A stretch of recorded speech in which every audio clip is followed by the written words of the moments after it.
relationships that you have in your life. Some of the people in your life that want to drive you nuts. How many of you know you got to step off? You got to step off and say, I can't go there. I can't join your crazy little world. That's a distraction. See, a lot of times we don't know that that's a distraction, but that's a distraction from the enemy to pull you in and get you off your course. Amen.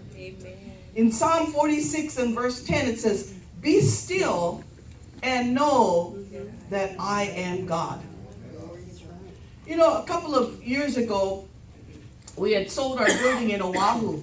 And so we went, God provided a place for us to go into the country club. And it was a good move because we could get out of debt, financial debt and different things. And the building was just eating all of our money.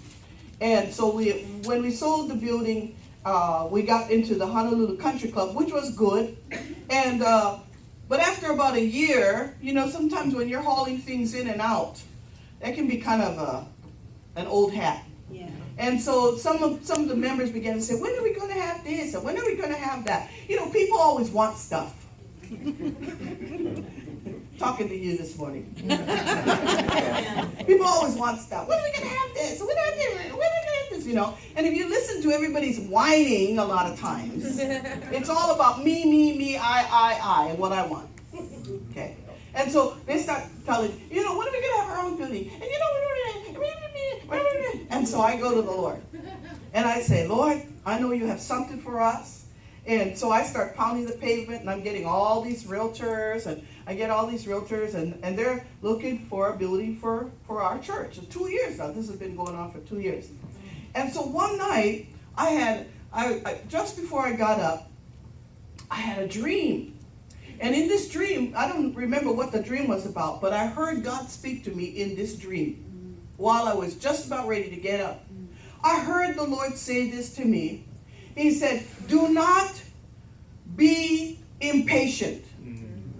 He said, wait on me and never mind what the people think. You wait on me.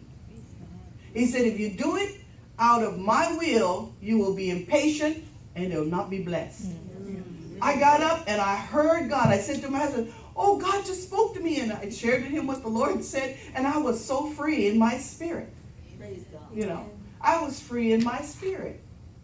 Many times, you know, distractions come. You go to get a car and the car dealer is telling the salesman, says, well, you better get it because if you don't get it, you know, then it's going to sell right under you. Well, let it go. Yeah. And sometimes we are under the pressure of thinking we got to make things happen. We got to do it now.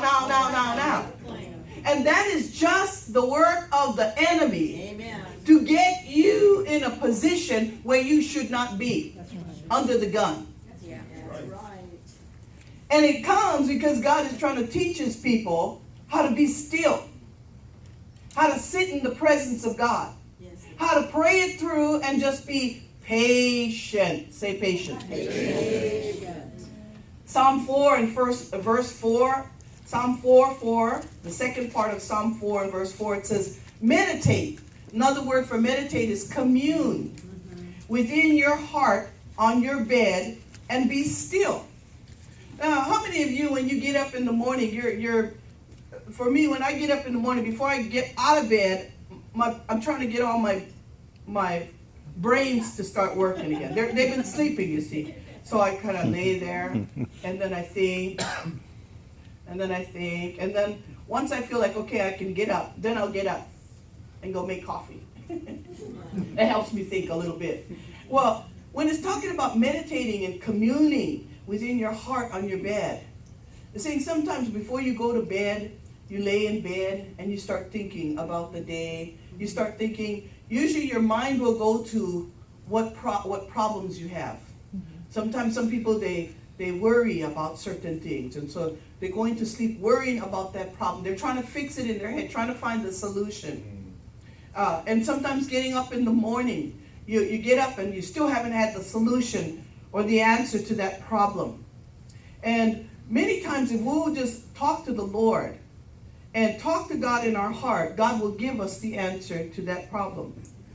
I know there's been times when my husband has tried to fix something, And he couldn't figure out how to fix it. He worked it and worked it and worked it. And then finally, he would say, now, Lord, tell me what I got to do. And God would immediately show him. Then in the middle of the night, he'd get up and go, I know what to do. And he would go and fix whatever it was because God told him. Okay?